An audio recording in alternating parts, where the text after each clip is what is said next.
Hello. Yay! We're trying again. I love this. We always get like a second chance at like introductions this way. It is And fantastic.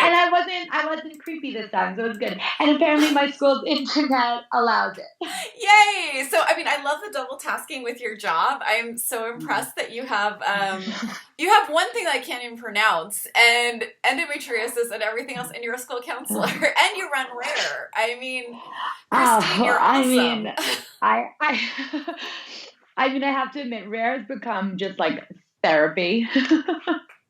I really think that all of um, us who start businesses around chronic illness, it's like this is not like the Silicon Valley killing it. This is like I am so bored and lonely. Can I please like make something good out of this? Like anything to connect with other humans? exactly. When people, sorry, my contact I just hit, but when No people are like, worries. "Oh, you're such a boss," I'm like, "No, no, no. Like, if you seriously saw it, there's no boss babe in this. Oh my There's god, the lonely I babe." word. You're so inspiring. Oh. That's I'm like my like, least I'm favorite like, word ever.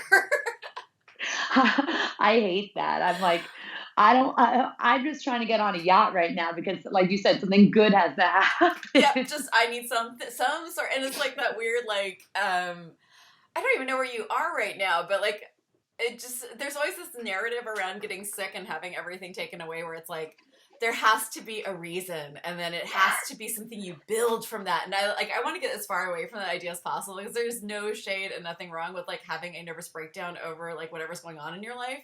This is my way of coping, and I don't like to think of it as like a origin story kind of thing, but it's like this is my coping skills and my coping mechanism. Because there's only so much Exactly. on Netflix. Like I can't. There's only so many times you can like literally rewatch all of the episodes. Except Mrs. Maisel. I will argue that there is no end to the amount of times you can rewatch Mrs. Maisel. I have not watched that. My wife actually, she like loves like Top Chef, Top Model, Project Runway. So I Ah! swear to you, they are like on loop in our house. It is not okay. Your wife and my daughter need to hang because I have seen Project Runways, and I am like you can see, like this is my uniform is the sweatshirt. I even put on makeup and brushed my hair for you. Only otherwise, this would have been a top knot, and yes. Oh, I mean, like my hair's permanently, I think, up It's so here. cute.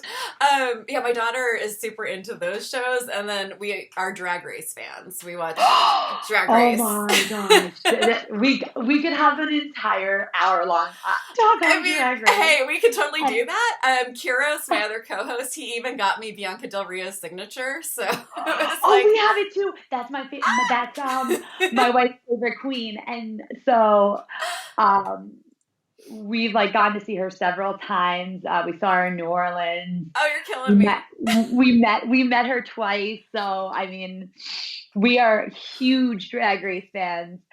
Um, Oh, Vanjie is our new favorite. Like we're going to meet her. Vanjie. And like who does this? But Nina West, um, she was really inspiring, and I think she went too early. But I have not seen this season yet. I feel really bad about that because I know like my fellow zebra was on there, so I'm like, oh, I need to. yeah, that Yeah. was also like that was really inspiring too to see. And I don't know if it's like the car thing where it's like now that I'm sick, I feel like I like see so much of these people who are like Mm. have rare diseases or something, and or if it's like a phenomenon or what's going on. I mean, one of my things is like if I was this oblivious to how much pain people were in, like I feel horrible. I feel like I should just write sorry notes over and over and over and over again because like I was either just so oblivious or like it's happening more or like I sometimes I feel so guilty actually because I can there's so many people suffering and I honestly had no idea. Like there's a whole spoonie community and zebras and like this exhaustion is something you can't even put into words like and people older than me, younger than me, oh, I just it's been eye opening. You're touching on something that's so important. I hate going away from Drag Race because believe me, I was I hot all know. day about Drag Race. But you brought up something that's so important. It's something that I've talked a lot about, which is that there's sick world, and it's kind of like an Alice in Wonderland experience that you're kind of walking along in healthy world. And there's this other parallel universe, like, I'm gonna show what a geek I am. Neil Gaiman's Neverwhere, where like you suddenly like drop into London Below, and it's like, oh my god, this has existed alongside, right in the peripheral Yeah. vision forever, and I Like didn't see that, it. like, and that is a great way to explain it, because that's exactly how I feel. I feel like I'm walking around my normal life, except for I'm not, like, nothing is normal anymore. Like, Oh my but god. everything feels like, if you were to look at it, it feels the same. And I feel like I'm just watching this movie and I can see it all happening, but it's just like, I'm just a shell of I don't know. But yes, that was the best way to describe it. And Well, it's like I feel so ghosting your bad own for not. life. I mean, it's like being a ghost in your own life. Like you said, like you're Exactly. walking along, you're living your own life, but it's someone else in the shell, and the shell is not working. And it's like nothing I liked. And I'm trying to like my job that I was once so in love with. Like, I'm trying to be this like, it's like I'm faking it, but I'm not even faking ill or this. I'm literally just trying to fake. Well, I guess I'm trying to fake well enough to be who I used to be, but nothing about this girl that I used to be. Like, I know her. I love when people tell stories about her. She seems phenomenal. Ah! It's not me. It's kind of like what. Okay, so RuPaul freak out. I read his first book, and he's saying that we are like, he goes Joseph Campbell all the time, but he was saying like we are celestial beings in drag, that our human bodies are the drag, and there's like Yes. a parallel there to like. Now this sick person is in a body that everyone recognizes, and if it's an invisible illness, nothing else looks different, but the person inside has changed dramatically. And I don't even know when it happened. Like, I can't even say, like, New Testament, Old Testament, like, big things happened, like, right? But here I am, just feeling like, I mean, this year I feel like I've noticed it so much. I think I wrote about this in my first blog post. Was like, sometimes I wish I would have stayed in the catatonic state of just not knowing how bad it was, because like now it's like I'm well enough to realize how much I lost, well enough to realize how much I can't do, but not well enough to do or even be this new person, because it's just like I'm not healthy enough yet. But I'm not missing, 336 hours of work a week. So, it's been the most, I don't even know, experience. And like I said, and yeah, the rare is some good from it, but really it's just my way of trying to find my way back to life, like back to the living. I mean, we grab on to like what we can remember looked like, so then we can start like kind of grasping at little parts of it again. Because you came to Exactly. this later. I mean, you came to this at what, 28 when you started to get sick?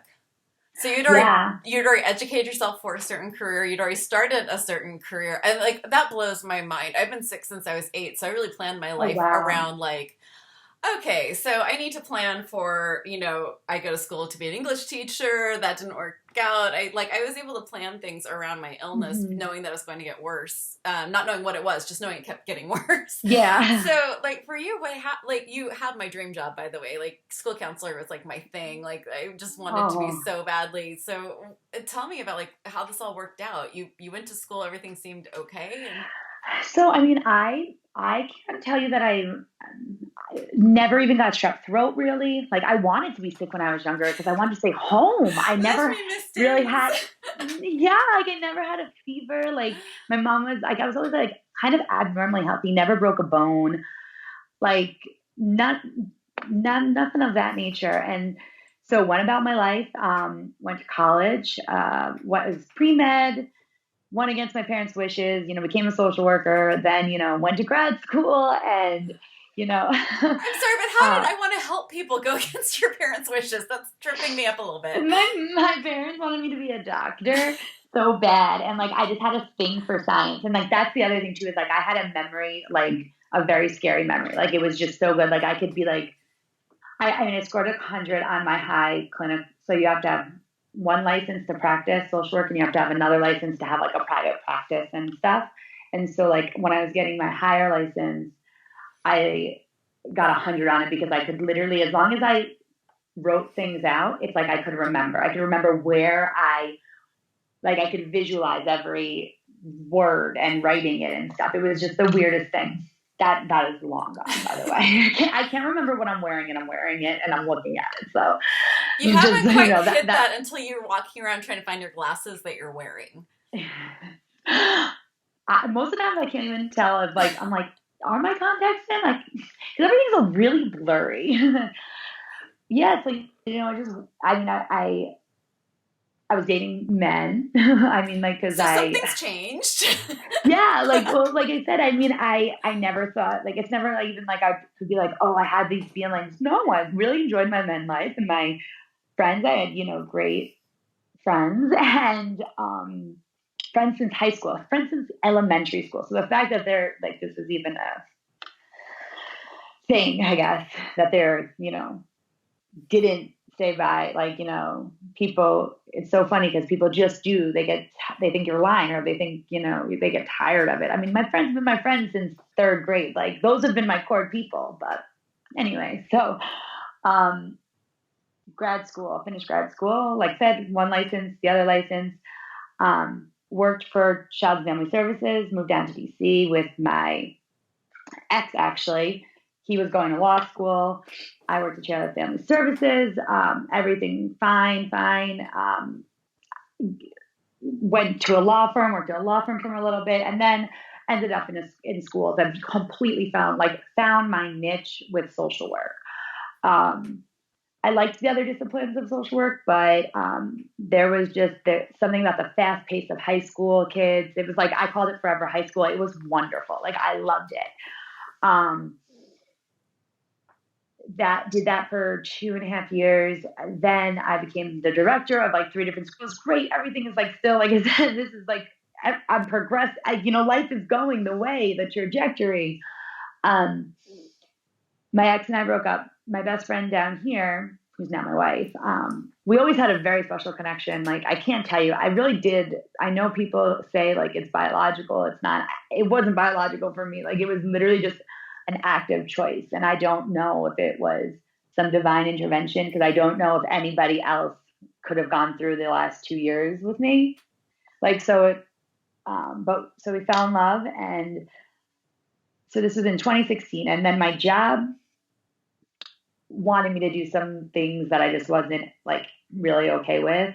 They wanted, in terms of how they were going to handle caseloads and stuff. And so it was time for me to leave. So that was heartbreaking for me.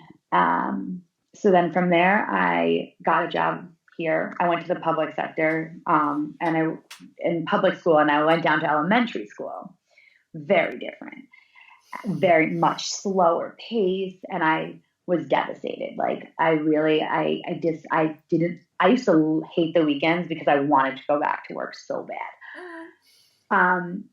So this is now summer of 2016. I'm also running marathons. I start to feel like my knee randomly, when I'm running, when I'm on the couch, starts to really kill me just randomly. And I thought it was from the running. I mean, I'm putting in miles every day, training for a marathon. So that's the first symptom I can really recall being a symptom. And so I'm 28, 2016, and I got some knee pain, and I'm not loving my job, but I still have honestly, I got a very substantial, raise. Like I make a very good, you know what I mean? Like everything in your vision of life, right? Minus the girl thing. I knew I had it, like my Catholic Republican family might have a little bit of a hard time with this, but I can handle them. Like overall, we're a strong enough family to handle. Like I knew that'd be fine. And so, although that's my turning point, August of 2016, and from there it kind of. I hate to say it, but 2016 was a turning point for everyone. We're all still shivering, right? We're all not the same. So in 2016, I start to get more and more tired, but I do believe it's because, one, I'm a little bit of maybe a touch of depressive situational, because I want to be clinically correct here. I don't want a lot of people classified it as depression at this time. However, it always felt different. always felt just like I had just done so much in the day. And even if I just went from the top of the stairs to the bottom, like it was different. And now I know it as like the exhaustion of this like chronic illnesses, but I knew that it wasn't depression. I just like, so whatever everyone could say, like they could say what they want. Yes, I had major transitional things going on, but I was just getting more and more tired. And I was not a tired person. I was more of the on the go, like I said, on the fly, case racing, still like, living my prime of my 20s. So it was very, very slow too. So then March of 2017, now mind you, the pain has kind of jumped from different areas. Like at some points I can't lift my arm. And I just thought, because this is what everyone's telling me around me, is like, well, I just, in my head was like, okay, well, I must just be getting older. Like, that kind of stinks. But I didn't really say much because who knows what to say, like, about what symptoms are mattered. So, everyone was telling me I'm sleeping more and I'm this and I'm that. And my mom's telling me I'm depressed because, I'm with a girl and. Oh, that seems like, yeah, that sure is part of the diagnostics. Right. Like, and, Carrie, my wife, is just like, thinking that it's the job and then just being like, oh, you don't want to play anymore. I'm like, play? What the heck? Like, everyone's going crazy around me. Like, so, I had a lot of anger actually from the two of them. I'm very close with my mother and obviously Carrie. And I had to really work through the fact that I felt like they should have known. Like, they should have known something was like seriously off with me. Because even I think at times now it's hard for me to accept that I am sick because for so long it was just put off as like something I had done to myself. Like, as in, like it was situational or it was because I was like, whatever. Anyway, in March, I was staying at my parents and I got up off the couch. My knees were really hurting again and my knee completely buckles and I fell to the ground. My mom, though, now takes me, and my mom's like, it is not normal that you fall. And I was like, oh, my knee just does that. Like, and she's like, knees just don't do that at 28. And she's like, you need to go to your primary care, demand a Lyme test. We have a house in Jersey, and so there's like a lot of ticks there. And so my mom was just like, maybe you got bit when we were all painting the fence. They had just moved in, blah, blah, blah. And she's like, you need to go as soon as you get home. Like, it is not normal. You just don't fall off. And then like, for her, she's like, maybe that's why you're so tired. And so like, this is the first time that anyone's really bringing up the idea of being sick to me. Mind you, I don't even think my understanding of lupus, mind you, was, there was a Top Model episode where Mercedes has lupus. And mind you, I was like, you're on Top Model. You should, who cares what you have? Like, just not understanding like what that even means to be exhausted like that, to have, those ailments. But that's my entire extent. So I don't even know this is serious. Don't even have a clue that this is anything that could be serious at all. So she thought you had Lyme's disease from the tick? Yeah, she thought that I maybe got bitten by a tick. Okay. Like, that was her association with joint pain and tiredness and like what that was. And I was like, so I went to my primary care.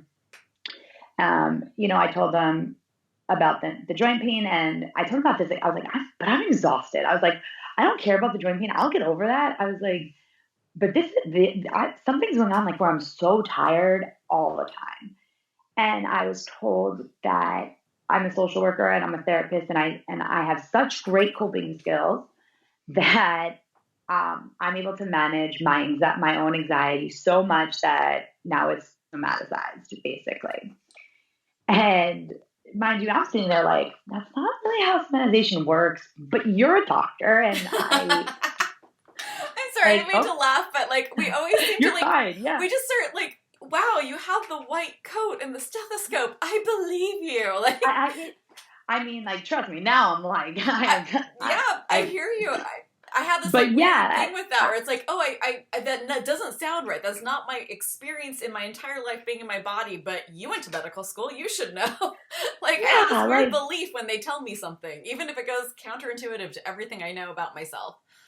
Right, and it's like giving them so much power. Yeah. So and I still don't understand this because I feel that I had.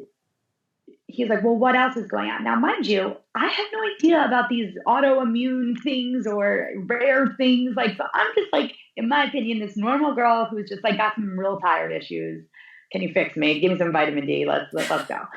So I don't say that I get canker sores so bad in my mouth because that's not relevant.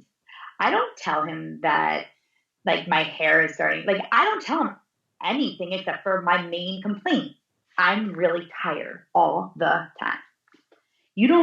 I didn't feel like I was asked many questions. I don't feel like anyone, and how would I know? How do I know that all these random things are connected? Like, I did not go to medical school. So, like, I don't know. Like, if someone came in here and was, I was told they were presenting with X, like, I would have a series of, questions like, to ask them follow up. And no one, and to this day, I feel like they're like, tell me your symptoms. And I'm sitting there like, where do you want me to start with that? Like, I still don't know how to answer that. I get very upset about it. Like, because what is everything, like, everything now seems important. At the time, nothing seemed important. So I'm still at this point of just I don't know what you want me to say, and I don't know what's the clue that's going to give it to you. Can you help me get it out of me here? Because what is the clue? I don't know. Are my headaches related? Who knows? Like, I have blurred vision, a lot of light sensitivity, but none of these seem, strep throat, you get like, you have a series of things, or this, you have a series of things. Like, I didn't know that any of this. So, and also if you go in with like a billion things, it's really easy to get written off as a hypochondriac.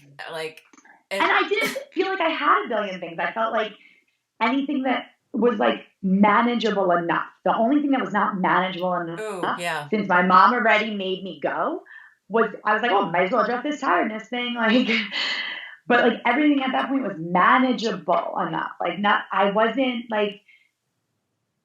sick from when I was young. Like, so to me, everything was okay. Like, yeah, the canker sores, they sucked in my mouth, but like, they eventually would go away. Like, how would I know that? Like, that was a clue. I don't know. You gotta tell me, what were the canker sores a clue for? I'm so curious now. That was the clue that got me a rheumatologist. What did that signify? I have no idea. Oh my gosh. So all of my tests comes up negative. Nothing comes up negative. Everything comes up negative. Okay, now, bless I have my to mother's ask soul. a question because you did. Yeah. Not most. Like, at least for me, like I've been sick, so I've had like a billion sit downs of nothing's wrong on your tests. So I get to a point where I expect it. How did you feel when you're sitting here sick and trying to, like, this is your first time of diagnostics? The first time. Cool. Nothing's wrong with me. Wow. Can you just tell me how I'm going to fix this tiredness thing? Because, like, I'm telling you, you gave me that and medication for anxiety, and like, my joint pain's the same and my anxiety is the same. Not my anxiety, my tiredness is the same. So can we just readdress that tiredness thing I came in here about? Like, I just thought it was kind of good news. Like, nothing's wrong with me. Like, I've obviously come to feel much differently. Bless my mother's soul, though. She was the one that was like, no, if like, go back. And my mother-in-law is the doctor. And so she was like, I want, when you have a swollen joint, I want you to take a picture of it, and I want you to bring it to your doctor. Yeah, that's one of the best tips ever, by the way. Anyone who's listening to this, any of your symptoms that show up visually, take a picture with your camera phone, create in your photo albums, create a little photo album of it. So when you go to the ER or to a doctor's appointment, you can just click there. I mean, like, that's how I got my mast cell diagnosed, was no one believed me until I showed them a picture of my entire face looking like something, like some sort of Klingon. Like I was total Star Trek. No, and that was honestly, I from the bottom of my heart believe that she was such a catalyst in getting from like a 7-year diagnosis that some people like for me only Or 30, only a year, 30 years. Or yeah, like because that small little tip of taking pictures made a very, very big difference. So like when I get finger sores, I would take pictures. When I got these weird rashes, I did, that was the one. I got a weird rash shortly after the falling thing, and that's what had my mom pushing me kind of to go to like back to the doctor. And so we did another round of the test, and like I said, and like it wasn't until I randomly had a canker sore, and he was like, well, what others, and I'm like, what other symptoms? Like, I don't have, like, I just told you, like, I'm really tired, like, my joints, I got a little rash thing, like, and so then once I had a canker sore, so I was like, I literally just didn't know what he wanted me to say. So I was like, I have a canker sore in my mouth. Like, mind you, I thought canker sores came from like biting my nails, like dirty, like, so I'm thinking seriously, like, and, so from that point on, that's like when my primary kind of really changed gears to thinking like something might be wrong. Now I sometimes go in there and I feel like he thinks he's gonna like win some like I'm some like weird spectacle that he's going to like. He like treats me like so good, but it's like also he's like, I read this study once, and I'm just like, oh my god, dude, like. So yeah, like that. And then from there, I went to the rheumatologist. I mean, I'm allergic to sulfa, so that's really, really challenging. Because when they don't know what's wrong with you, a lot of times they just give you Prequinel, and Prequinel has sulfa in it. And so, mind you, she did give me Prequinel, this first rheumatologist, because she, mind you, after telling me nothing was really wrong with me, nothing's wrong with you, but I'll give you Prequinel. That's another concept I kind of didn't understand for a very long time. You were all telling me nothing is wrong, that you're making me feel like I'm crazy as I continue to get like much sicker. But you're willing to give me these medications. Like, so am I fit or am I not fit? Because you're telling me this is like this heavy duty drug, like how to take it. You're giving me this whole tutorial, right? But on the other hand, being like, but dude, nothing's really wrong with you. So I'm like, I'm so confused at this point. And all I know is that I'm getting sicker, like, and consistent, like the exhaustion's getting worse. The rashes are coming more. My joints are swelling. I would go from being, I think, 130 pounds to 166. Like, I'm retaining water, like, and so, yeah, like, then, my doctor, who thinks that, I'm a medical mystery or something, tells me I get a tilt table test. Mind you, this is after. Those are fun. The most barbaric thing I've ever done, ever. Really, they should stop looking at old torture films and deciding that those are diagnostic. Right? Like, let me hang you upside down and see how long it takes you to faint. Oh, boy. And if you don't faint, you pass. And if you, like, mind you, so I get there and it's in the cardiac wing. And so and I'm like going to good hospitals. Like I'm in DC. Like I'm going to Georgetown, George Washington. These are not small little hospitals, and the cardiologist was like, why are you here? Like, nothing on your charts. Like, why are you in cardio right now? And I was like, dude, like, I don't have a clue why I'm here. I'm like that's a bad question to ask, because right now I'm feeling pretty defeated and like not knowing what's going on. My first rheumatologist tried to poison me. She told me that sulfamides were different than sulfa, and so I took them, and but I'll go back to the cardiologist. But anyway, so tilt table test came up positive. So then I went back to my primary with the positive, and he was just like, okay, well, I think you should go to an autodysnomia doctor. I think that might be it. So I'm like, what are you talking about, sir? Like, I'm so frustrated.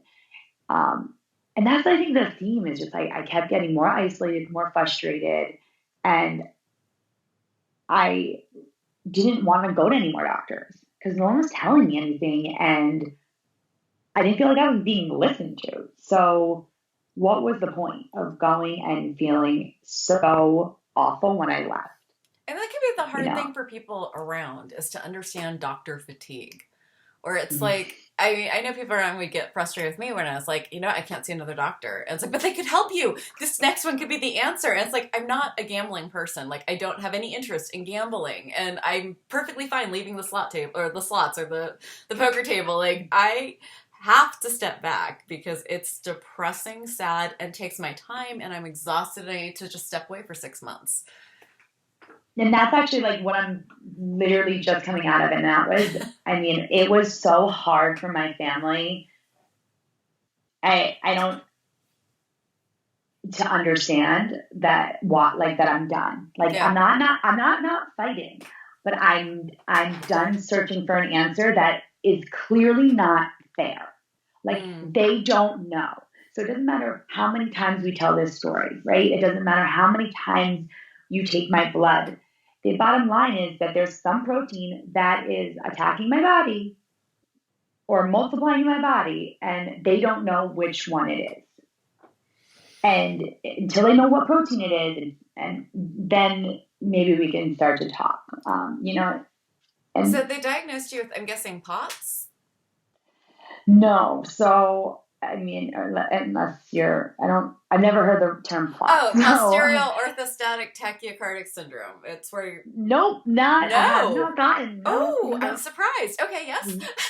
No, yeah. So, anyway, so I end up going to a smaller, so my breaking point is I go to Johns Hopkins. I wait 6 months to get into Johns Hopkins. Wow, that's some serious like sick person credentials there. Like, yeah, like I get in, I get into the rheumatology department, and I sit with apparently, in ranking the third best of the country according to who knows what chart, some chart.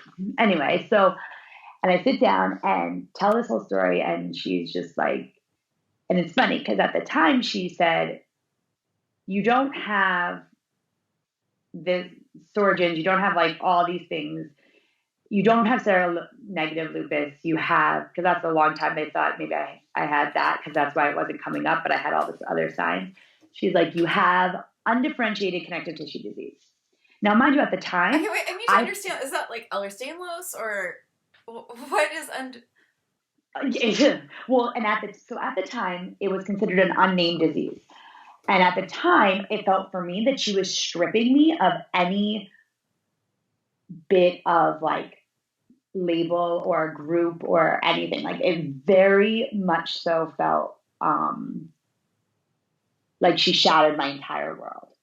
So I'm like crying, and she's telling me I need therapy. So now I'm just thinking you're calling me crazy. And like so I'm shut off. I can't even look at you like because I don't hear you. She wanted me to go to an allergist that I had to wait 6 months for to try to get it so that I would not be allergic to sulfa, so I could take Prequinel because it was an umbrella medicine. So basically, undifferentiated connective tissue disease is they have no clue what protein is attacking your body. How my rheumatologist explained it was that rheumatitis or lupus, their IG, let's say something, is what they know to be associated with.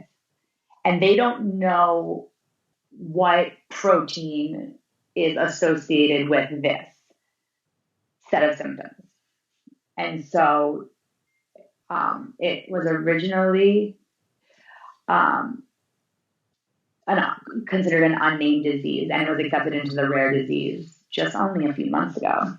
And so, yeah, it's basically nothing. That's what it is. It's a nothing. Like it might as well be called unnamed, unknown, because you try to go find a support group for undifferentiated connective tissue disease. And that's something that, we've talked about in the show before when we've interviewed people without diagnosis is that can be so much more isolating than any of the other disorders because if you have a name, you have a community. you've got a whole bunch of people that you can go on like a Facebook group or join a Facebook group, and at like 2 a.m. you can go, which I have done, by the way, 2 o'clock in the morning. So this is what's happening. Am I dying, or is it Ehlers-Danlos? This is what's happening. Am I dying, or is it POTS? Is it mast cell activation, or am I having an anaphylactic shock, or am I having anaphylactic shock because Should I go to the mast hospital? cell? Basically, I mean, because like, you know, if you're listening to this, we have a great international audience. We both are in the United States, and I don't know about your insurance, but when I go, it can be like a $3,000 deductible before I even have to start paying the 20% of a $90,000 hospital bill. So we're talking like anytime I go could be a devastating impact on my family's finances. So, you know, it's a very big question for us of, do we go? Is it a heart attack? Is it like, we have to really ask these questions. You're working, and this is in the news right now, is teachers and school people who have such a small amount of sick days that when someone gets cancer or their child gets very sick, other wonderful people who have more empathy than the system has donate their sick days so that the person can be taking care of what needs to be taken care of. How is that working for you with, I mean, that's a leading question, I realize, but you're working full time, and I know that like this interview is going to take everything out of me. I'm going to be in bed for the rest of the day. Thank you, Riverdale. That's what I'll be watching all day.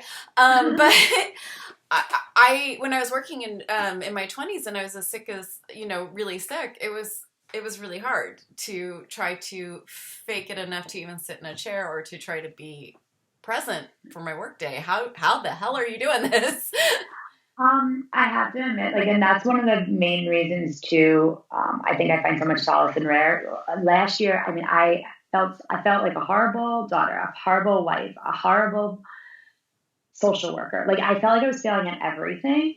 And that's a lot of how rare came about, was because it was a place no one could tell me I was failing or anything. Oh my God, yes. Like it was, and they didn't have a community. I was like, well, I guess I'll build my own community. And I was like, and I'll be more inclusive. But I mean, it's been really, really, really hard.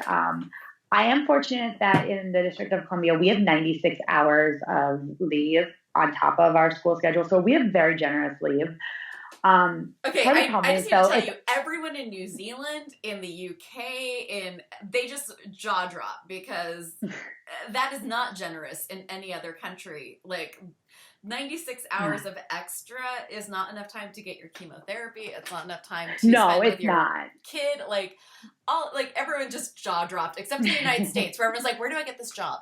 What magic are you speaking of?" Like, I just need to be super clear because we have an audience that spans every continent except Antarctica. And, you know, when we're super excited that there's anything, like, people are like, I'm sorry, what? You guys don't just get time off when you have cancer to, like, and you're in a school taking care of kids, and that's still not something? Yeah, that's still not something here. No, it's not. And you know, unfortunately, there's also an unwritten rule. Like, I feel that I have all this time, but it's also, but you don't take it. You're not like, that's not something you're not supposed to take it. Like you know what I mean? Like, it's somehow reflective of like what an employee I am by how much leave I take. And that's very much the culture of where I work. Work has been awful. I have not had the support of my administration. I mean, for the first year, I would go into my review, like my evaluation, with a stack of medical, because like I was being called unreliable. I had no understanding, and I didn't look sick, and it wasn't something I talked about, because how do you go up to someone and say, I don't know what I have, but I have something and it's doing all this different stuff to me and it's affecting the way, like, I'm sorry that I can't always be on time to pick up this kid. I'm not, like, give me a heads up. I really genuinely forgot what you said, because I used to never have to write anything down. So that was a huge adjustment for me to have to, like, if I wrote a to-do list, it was because I like to cross things off, or I was bored. Like, it was not because of a necessity. I never forgot anything. And so people telling me things in the hallway, like, I can't tell you, my name has been smashed against the mud. It mattered a lot more last year. This year, I'm just like, okay, like, say what you're going to say, do what you're going to do, because, like, until you've walked in my shoes, until you know what it is, I work 4 miles. I live 4 miles. it takes me 40 minutes because of its city traffic. And that alone, that right there alone I could sleep for half the day based on that commute. That's And one so of it's the been things really, that they talk about spoony culture is, and it's really important for other people to understand, is just brushing your teeth. That's a spoon. Taking a shower. That can be like yeah, 4 spoons. Like you don't understand fatigue until you need a nap after a shower. And then commuting, like sitting in a bus or waiting for a bus and then getting to like all of these things that, when you're in a healthy world, you just don't even think about that. do it. Yeah, it's just, the idea behind all this is that everyone has a different starting point. Caretakers, caregivers, they have a different starting point than people who just wake up and do the basics. Like if you're taking care of someone, that's a different start point when you get to work at, whatever time. When you're sick, it's a different, you've already run a marathon before you got to work. Like these are important things for people to understand. And there's an issue in the United States right now of needing to understand to have compassion, and that needs to end. Mm-hmm. Like you don't need to understand to be compassionate of someone. Well, and like that's a huge part of what like my messaging with Rare is just. Are you okay? Oh, I popped my foot out. It's okay. Keep going. Okay. I'm just trying to put my foot back in. I'm just very subtly trying to relocate my entire foot. All good. See, like normal people don't have to worry about relocating their foot in the middle of a podcast interview, Right? So, I mean, I already relocated a shoulder. And and the pain that's associated with that, and like that I start when I say that I can't stand for more than 20 minutes, and it's not respected at work, and I'm put on multiple duties a day where I'm trying to explain to you that when you put me in the room with 300 kids at recess, you're killing me for my after. Lord of the Flies is what you all have just started. Well, and also, I feel like it's like rather than utilize me to the best that they can, it's more just refusal to accept that this is like what I can give.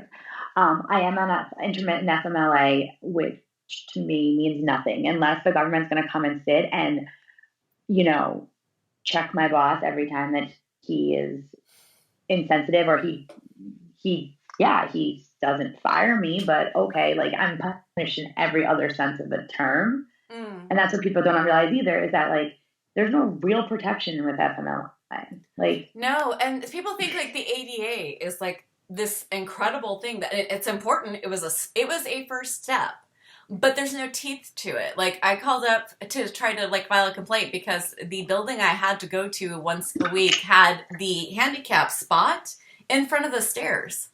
There was no ramp. There was just stairs. That was their, it was insane. Yeah. And when I called, they're really, I could just write something on letterhead, but unless you're willing to sue and spend money on a lawyer, there's nothing you can really do.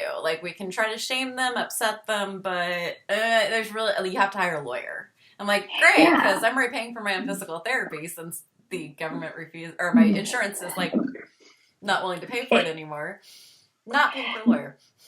Yeah, exactly. And and mind you, when people don't realize when you're this sick, you see everything as to me, I see everything as a fight, a battle.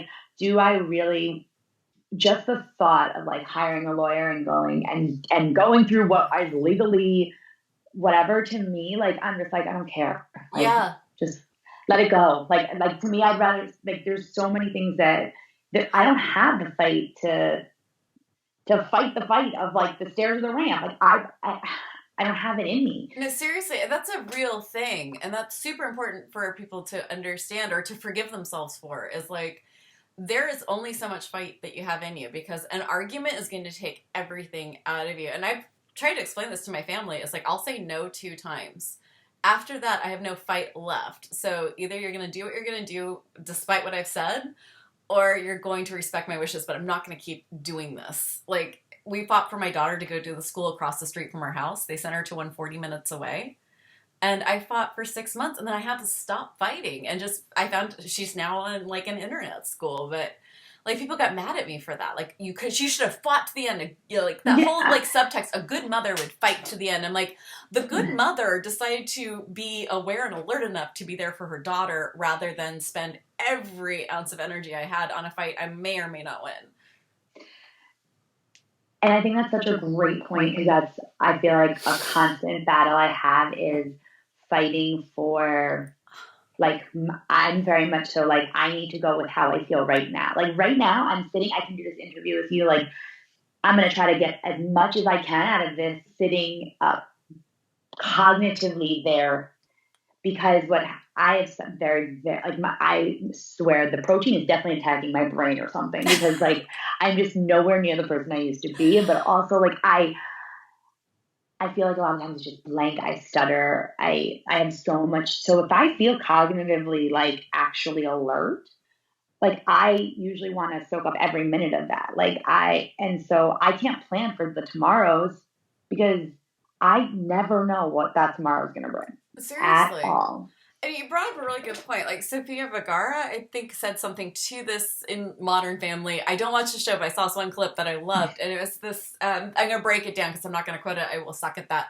But it's the idea of, like, she was like, "Can you imagine how smart I would sound? I sound in Spanish because I am translating everything in my head before it comes out of my mouth in English. So can you imagine if, like, you're making fun of me for being slower or for messing my words up, but that doesn't say anything about how smart I am. And I feel like, like as I'm doing the word salad right now, like I used to be very smart. I used to be incredibly smart, and I lost that person because the inside, it makes sense. It's that word salad, like organizing into words, that seems to get lost along the way. And, I'm not smart enough to speak two languages as well, but like just, I feel like it's almost a second language to go from my thoughts to the words that are, not coming out properly. I hope that made sense to someone, because it made sense to me because it's exactly kind of what I feel like every single thing is.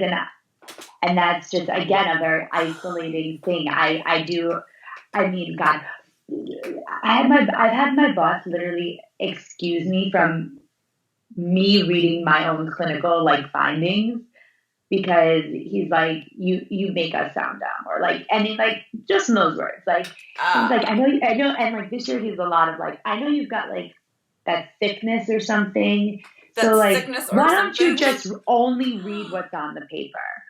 Like, why don't you put things on the paper? Like, so I just don't talk now. So like, just yet again, just like an isolating factor. I mean, I'm being very stubborn. I also know that. I know that I'm staying at work because it feels like if I give this up too, like work used to be such a huge part of who I am, who I was. And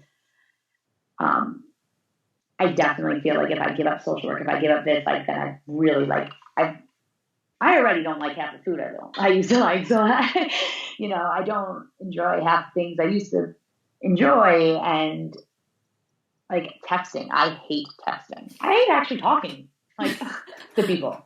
Like, how hard was that? Like, I went from being this social worker who had this like owning my own private practice to being like, oh, shit, you want to talk? Like, really? Prefer like not. And so like that's a very difficult thing, and it's one of the huge reasons why I'm trying to build Rare as much as I can, so that I can kind of change into my new life. So talk to me about Rare, because I mean, there's so much we could still go on about work and everything, and I am dislocating like every bone as we're speaking, and we have like, I don't have much time left, and I really want to get to Rare because I want to also, oh God, words.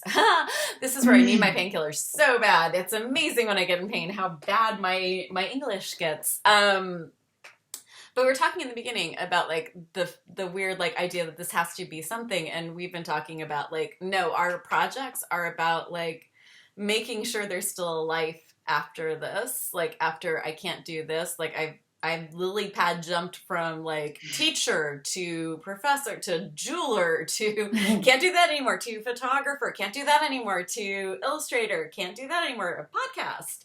And so you're setting up your, I call it lily pads, like you're just a little jumping around. When the one pad starts sinking, you jump to the next one. And so you're setting up another pad for yourself of Rare. It's like, I went on your website, and by the way, anyone who's listening, please head over for show notes. It's at the top, very top of all the show notes is a link to Rare. Go check it out. It's an awesome site. There's some really great swag. I will be ordering later.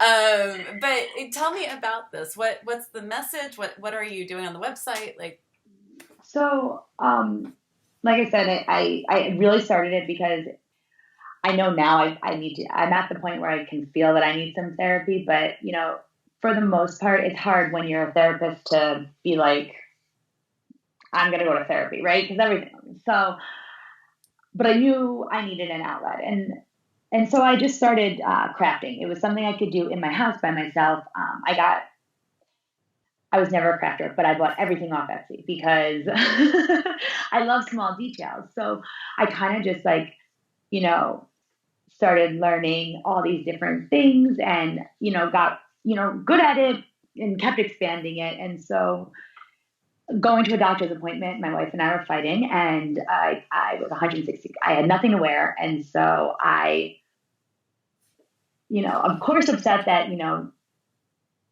no one can see what I'm feeling, or no one can how hard all these things are. And you just want me to go to the doctor and be okay with this. And so I ran upstairs and I made myself a sweatshirt and it said, "This is rare." Like I thought, period. Like I just thought that for whatever reason, that's how my anger came out that day. And I looked at it and I was like, oh my God, this is rare. This is exactly what, and, from that point on, I just started thinking about how I wanted to build this community for myself. If no one was going to have like a space for me, then I wanted to build one. And so that's what I started to do. And all of the pieces are really set, they're all kind of a little, they're set to start a conversation. They're to open the door.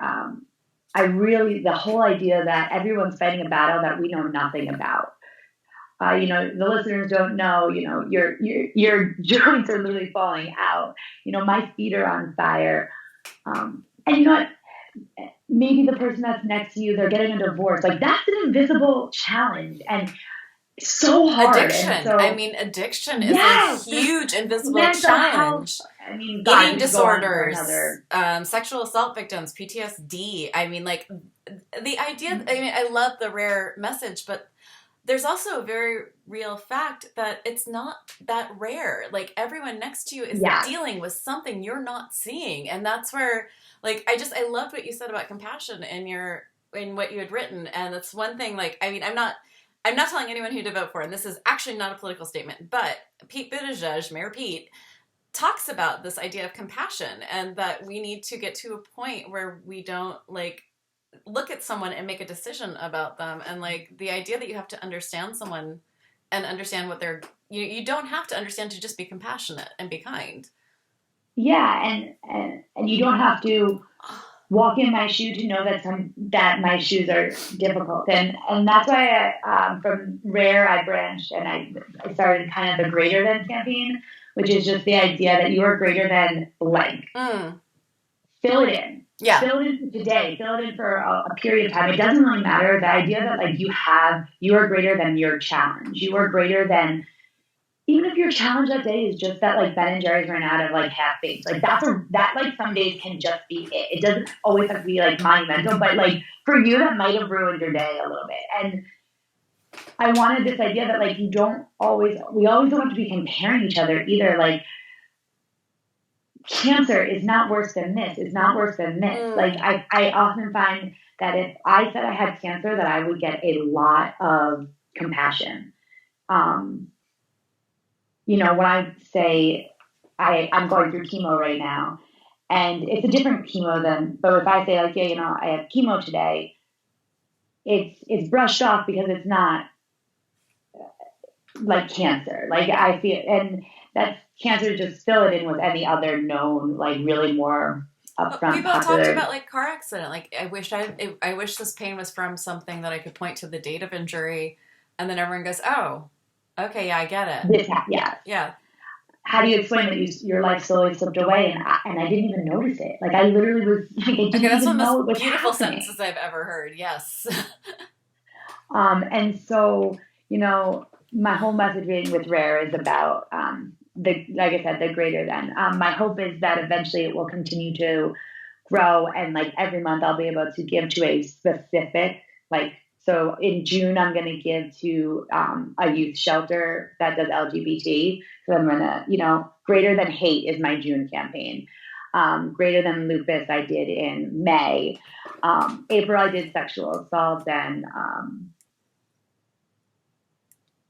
I think I did sexual assault and maybe IBS.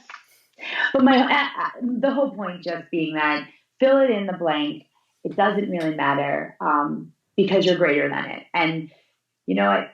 You don't have to have a label to have a community. And that's kind of what I want Rare to be. Because like you said, this is, if we all put a sweatshirt on today, like we would all have something rare to say that's just unique to us. I do, and I donate 15% of the proceeds to National Organization for Rare Disorders, excuse me. So it's a beautiful business line, and if you want some good swag, that's some really, really good stuff there. The sweatshirt I'm eyeing very closely. So please go visit. It'll be right at the top of our list. Is there anything you wanted to cover that we have not talked about? So we're at like 55 minutes. Oh man, it goes so fast when you have someone to talk to. Wow. Like I said, this virtual thing is just way too cool. But I can't thank you enough for giving me a voice and a platform this is really the first time I've gotten to share my story in this forum. So I appreciate you. As soon as I found your stuff, I listened to that's the other thing. I'm like petrified of sleeping because I never know how I'm going to wake up. So like, I'll be up all night, just like crafting and be like, I was inspired. Like I have a few new pieces coming out that I made literally listening to your podcast. So thank you for doing what you do. Thank you for your lily pad, in the world. I'm so glad it helps. It always surprises me as close as I get to shutting it down because I've been like absent. I've had this whole thing, the entire Invisible Not Broken has been running on automation for about 3 weeks. And like I was so bad for a long, like every time I get close to like shutting it down, I get some email from someone that like is dated at like 2 a.m. Like it's 2 in the morning. I don't sleep. This is helping. I feel less alone. I'm like, okay, so I'm not quitting. All right, got it. So true. I feel like those messages come exactly when you need them the most. And I do think though that, we have to keep roaring. We have to keep bringing this to the forefront. I don't know how it will change, and I don't know how. I only know that if we put all of our spoons together, maybe we can make this happen. Because it's a difficult thing out, we're the only ones that can advocate for it. But how can we advocate when we're too tired? That is like one of the ultimate cruxes that I think everyone just went, yep, that one. Like I'd love to advocate for myself, and a lot of us are very compassionate and want to advocate for others who even have less of a voice than we do. And it's like, so I'd love to help out. I would love to advocate. I cannot even feed myself today. Like no, so like I said, I genuinely, I'm one of those bingers at 2 a.m. that was like, wait a second. And then I'm like, I'm so oblivious sometimes. I'm like, they have podcasts? Like, I can listen to somebody tell me, and I could just be like, yes. So, the funny thing is like most of our first time listeners were just diagnosed or just heard about a disorder that matches theirs, and they will type in the name of the disorder, and whoever we interviewed with that disorder will come up, and then it's like, oh, okay, now I know what life is like with this. Like, now I have a general idea that, like, okay, it's not the end of the world, or maybe it is, but, like, at least there's someone else who's talking about it. So, yeah, thank you so much. My husband and I were as I had a major, like, depression freak out because I miss being a photographer and I miss running a business. I miss having money of my own. Like, I miss, like, earning money and doing my own thing. And he was like, okay, but what you did was important as a photographer. What you're doing now, way more important. Like, you're doing so much more. And it's like, I don't know what I'd do without this. Like, you talking about, like, your relationship and some of the struggles. I have so much respect for you. Like, I don't think people realize just how supportive my family is, and my husband is, and my daughter and my son and my mother are. Like, I hear stories from the rest of, like, from you and from other people. Not to say that your wife isn't supportive, but, like, the level of non-questioned support I have is psychotic. I could not do half of what I do without, like, amazing kids, amazing family, friends. Like, I'm super lucky with that net, and anyone who's having trouble with that net, I bow down. That is so hard. Yeah, I mean, like I said, but it's, it's still so hard without that diagnosis, without, like, they're angry, they're upset, they haven't even had a chance to grieve. They still have hope that I know I'm never going back because I'm in my body, but Yeah. I think that they still have some hope. And Yeah. how do you, and then I just sit there and I'm like, how do I crush that hope for them? Like, I don't want to Oh be the my one to God. crush that hope. And that it could be, I'm sure, a whole nother podcast, but No, but I that's have like to a admit, great point. Like whenever someone like who you know comes up to you and goes, "Oh, it looks like you're having a great day," and you're like, "That's a compliment, right?" Oh my God, like yeah, maybe I'm having a good pain day, but you do understand this is an anomaly, right? You get that we're not going. This isn't a sign that things are moving forward. This is a sign we get to enjoy right now. exactly. And my wife she is wonderful with Rare. I spend way too, I mean, I work full time and then I go home and I spend the next 17 hours on Rare. And so I'm very, very lucky. I wish they had a safety net because they have become such a great safety net when so many people have walked out of my life, my mom, my sister, my stepdad, my dad, and my wife. But yeah, like they need, like I said, they need a safety net because I could never be them. And they always like, you could never be you and blah, blah, blah. But because I just look at them and I'm like, wow, the pain you're going through is so different than me, but it's still so there. Oh my gosh, yes. And on that note, just everyone remember, compassion does not require you to have to understand. You can just be compassionate. You can just be a caring, wonderful person. A huge thank you to all the caregivers in the world. And if you want to come on the podcast, we have interviewed caregivers in the past. No caregiver has emailed me lately, and I'm very happy to have caregivers on the episodes to talk about what their lives are like. So thank you everyone for listening. Thank you for the kind reviews we've been getting lately. I appreciate that. Still nicest thing you can do for the podcast is to head over to Apple Podcasts, say nice things, give us stars. If you have any things that are upsetting or you want to change, I do read them. I don't necessarily respond. I don't have a lot of energy to respond, but I promise you, I do read everything and I do absolutely consider what you're saying. So please share this episode. I think it's one of our really good ones to share to people. I think we covered a lot of great stuff. And head over to Rare. If you go to our show notes, it's going to be the first thing you can click on. And until next week, be kind, be gentle, and be a badass.